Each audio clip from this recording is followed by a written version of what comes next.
Are you looking to tighten up your stomach or improve your core muscle strength? Well, the following 7 exercises are going to do just that.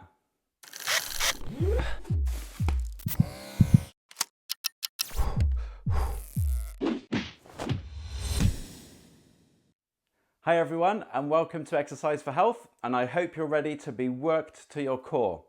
We will conduct this follow-along workout on the floor, but you can even do the exercises on your bed and you won't need any additional equipment. If you are experiencing major low back pain, then some of the exercises that move the spine may aggravate it, but if you get any problems, either limit the movement or just stop that exercise.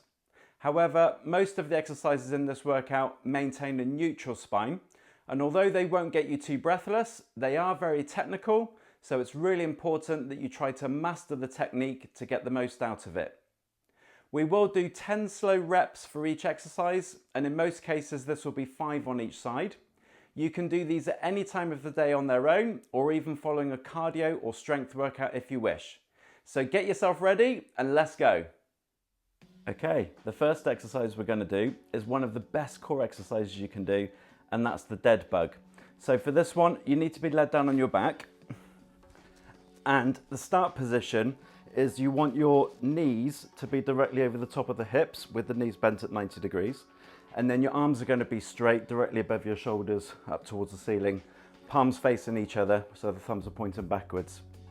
So the key to this one is making sure that your core is actually activated throughout the movement to try and maintain neutral spine.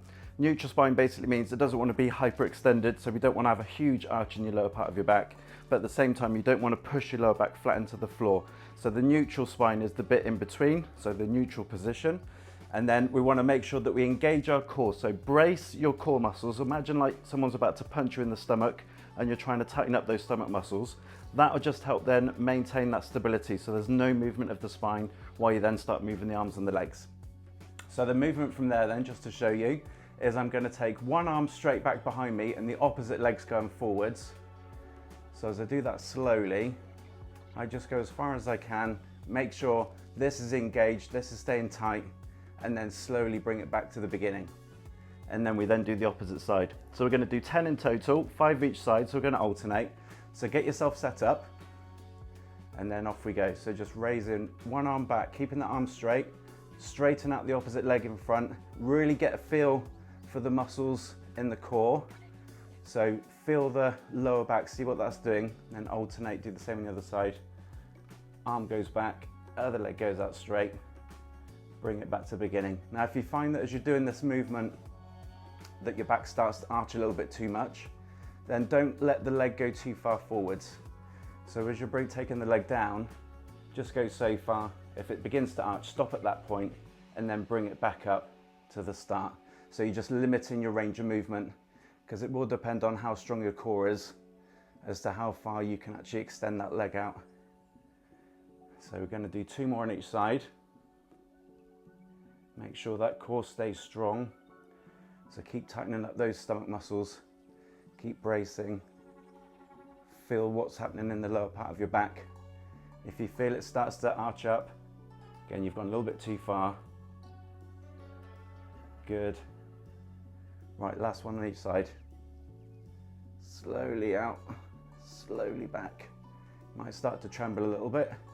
That's just good activation of the core muscles.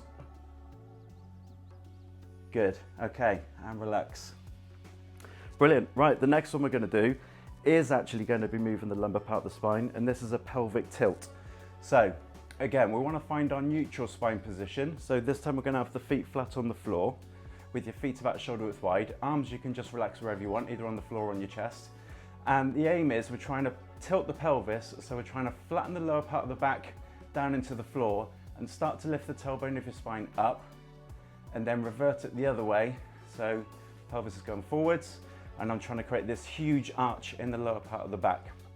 So we're finding that range of movement. It's a bit like doing a cat-cow movement if you're on all fours, but we're just trying to find that full range of movement. Now you can make this exercise harder by taking one foot off the floor and doing the exercise. That will kind of feel more difficult to try and lift the tailbone up.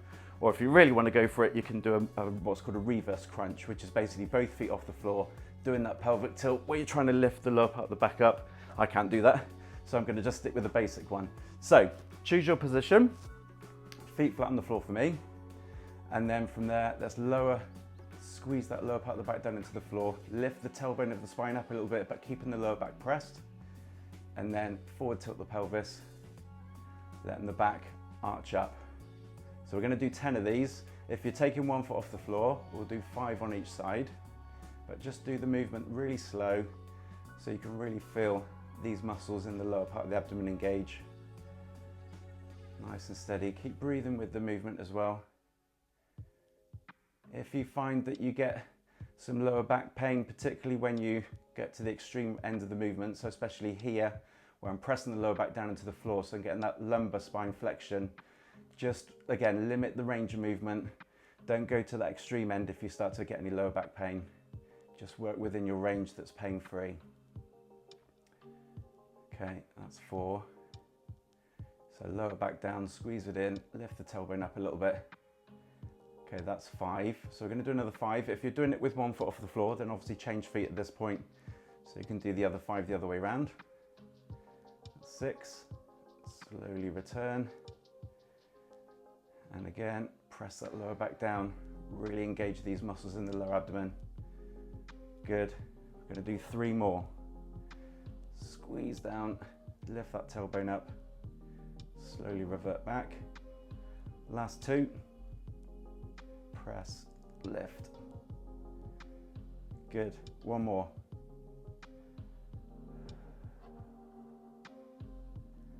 And come back to neutral. Good. Right, next one we're going to go on to is a single leg bridge. So this is where we're going to revert back to bracing the core again. So we want to maintain a neutral spine, so there's no movement like we just did on the last one. And this time we're going to take 1 foot just a couple of inches off the floor. So we're then going to drive the other foot down into the floor to lift the hips up. Now just be careful with this one. When you do this single leg bridge and you start to push through the foot, so I brace my core first to make sure I can maintain that neutral spine. As I press the other foot down into the floor and lift the hips up, I only want to go so far that I can still maintain the neutral spine. What I don't want to do is I don't want to arch my back by driving the hips up really, really high. So make sure you just work to your range of movement where you can still maintain neutral spine. Don't start to arch the back when you get higher up. So we're going to do 5 on one side and then 5 on the other. So set yourself up ready. Again, hands can go on the floor or on your chest. And then brace the core first of all. Take 1 foot just a couple of inches off the floor and then press the other foot down into the floor to drive the hips up. Make sure that spine stays neutral and then lower back down. So this is predominantly working the muscles around the glutes, around your bottom of the leg that you're driving up through, but also that's part of the core as well. So make sure that this stays really, really strong and tight so you don't feel any movement of the spine. That's 3. So we're going to do 2 more on this leg. 4, 1 more, and 5. Good. Right, relax that down, switch over. So other foot on the floor, other leg just comes up a couple of inches off the floor. Again, make sure you're in neutral, so that bit in the middle, and then brace those core muscles, so tighten everything up, and then push that other foot down into the floor to lift the hips up. So that's 1. So remember, only coming up as far as you can without starting to extend the lower part of the spine. That's 2. 3, make sure this stays strong and tight. 4, good, 1 more. And 5. Brilliant, lower that back down. Excellent, right. The next one we're going to do, still lying on your back, is going to be a twisting crunch. So again, this is another one where you might get some flexion in the spine. So if you get any lower back pain with this one, just limit the range of movement so you're not trying to go too far. So again, I'm going to start in the same position as I did with the last 2. I'm going to take my arms out straight, but I'm going to reach them across onto the outside of one of my thighs. So from there, I'm going to then reach up and across. So this is the crunch movement where I'm lifting the shoulder blades off this side, activating these oblique muscles around the side of the waist, but also it's flattening the lower part of the back down into the floor. So we're getting that lumbar spine flexion as we come up. And then I'll revert back, switch over, and then I'll switch to do the opposite side. So I want to breathe out as you come up and then breathe in as you go back down. So set yourself up ready. Hands on the outside of one leg ready to start. Deep breath in and then breathe out as you come up. Breathe in as you come back down. Switch the arms over to the opposite side and then breathe out as you come up and reach across. That's 2. So we're really working into these oblique muscles around the side of the waist. 3. Again, just work to your range of movement. 4. If that's causing you lower back pain, then don't go up quite so far. Just go up a little bit without incurring any pain. It's 5. That's 6. 4 more. 7. Good. You should be feeling that around the stomach now. 8. 2 more. 9. Slowly back down. Last one. Reach up and forwards. 10. Good. And back down. Brilliant. Right, let's go on to the next one, which is going to be on your side this time. So we're going to go into a side plank. So this is where we want the elbow directly underneath your shoulder. Knees are stacked one on top of the other. And then essentially we're going to drive the knees down into the floor and then lift these hips up off the floor and bring them forwards so that when you're in that side plank position, everything should be in a straight line. So knees, hip to shoulders are straight. So I'm not kinked with the hips further back, or I'm not trying to drive my hips further forwards. However, once we're in that side plank position, we're then going to do a clamshell movement. So that's then activating the glutes on this side. So essentially what we're going to do is go from there. I've got my heels together because they're going to be the pivot point, but I'm then going to lift this top knee away from the other one. So that's activating the muscles around this side of the hip and then lower back down. So there's a lot going on here. We want stability in the shoulder. So it's going to be working your lat muscles a little bit. It's going to be working the obliques on this side, a lot of the core muscles. So again, brace. We want to try and keep everything dead still while we then do the movement with the leg. So we're going to do 5 on one side, then we'll switch over and do 5 on the other side. So set yourself up ready on your side, elbow underneath your shoulder. So lift those hips up and forwards. So make sure your body's in a straight line. And then off we go. Let's do that clamshell movement, pivoting on the heels, lift that knee up and backwards, and then lower back down. That's 1. Slow and steady. That's 2. Keep the core strong, so keep the rest of the body still. 3. 2 more on this one. 4. 1 more. Squeeze and lift. 5. And down. Good. Right, let's spin around so we can do the same on the other side. So same position, elbow directly underneath your shoulder, knees stacked one on top of the other. So we're going to lift the hips, bring them forward so everything's in a straight line, and then pivoting on those heels to do the clamshell. So lift that knee up and out. That's 1. Slowly back down. 2. 3. Good. Keep these muscles engaged here. So that's where you should be feeling it. 4. And you'll feel this muscle working as well. And 5. Slowly back down and lower. Good. Right then. Next exercise, we're going to be on our front. So this is going to be a half plank. So most of you probably know what a full plank position is. So a typical plank would be elbows directly underneath your shoulders, and you're up on the balls of the feet, and you basically lift the body up off the floor so your body's in a straight line. We're actually going to do a half plank position, because then we're going to alternate by lifting a knee up off the floor, which is then going to create an imbalance in your pelvis, which means one side of the core has to activate and work a bit harder. So this position, setup position is pretty much the same. So elbows directly underneath the shoulders. We're going to be on your knees. So think about driving the knees into the floor to lift your hips up. Make sure your spine's neutral. So we don't want it extended like this to create a lower dip in the back. We don't want to try and tuck the tailbone underneath you to flatten the lower back. We want to find that middle position, that neutral spine.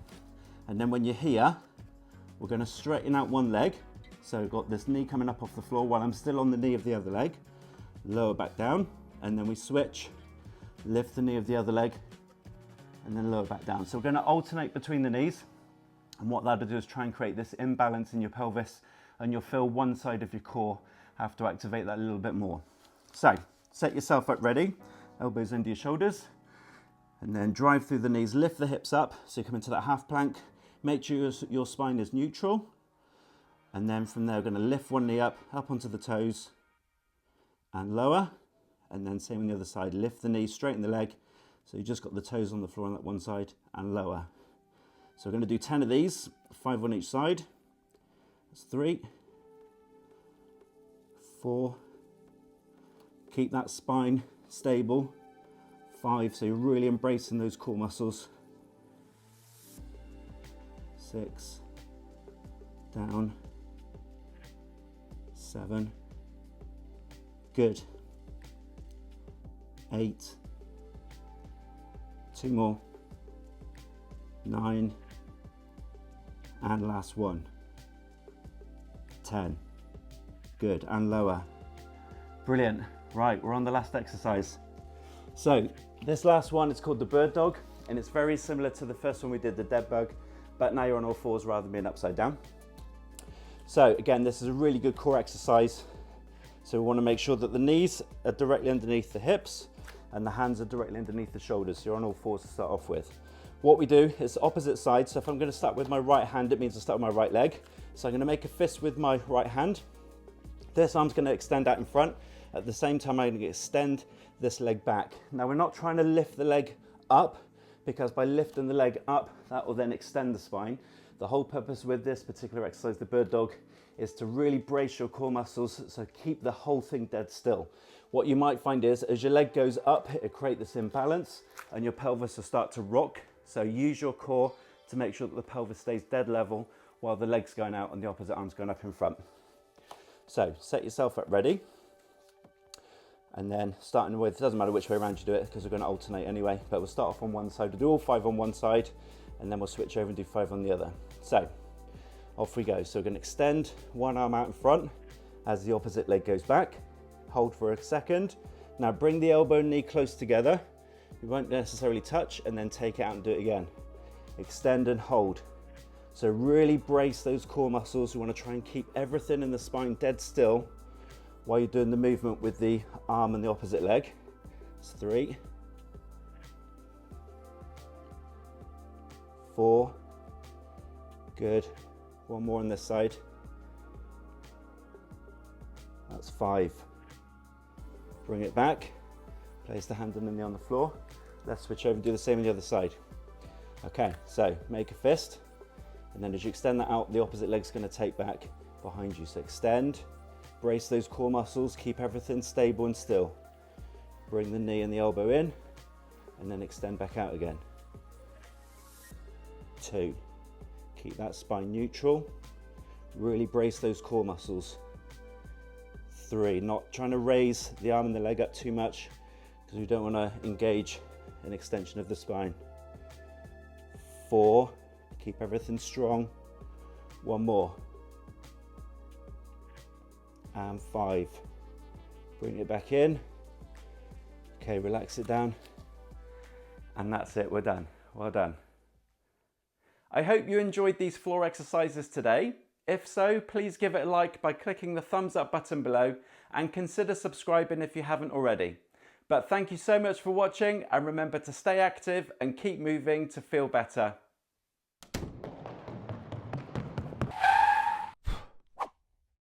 Eee.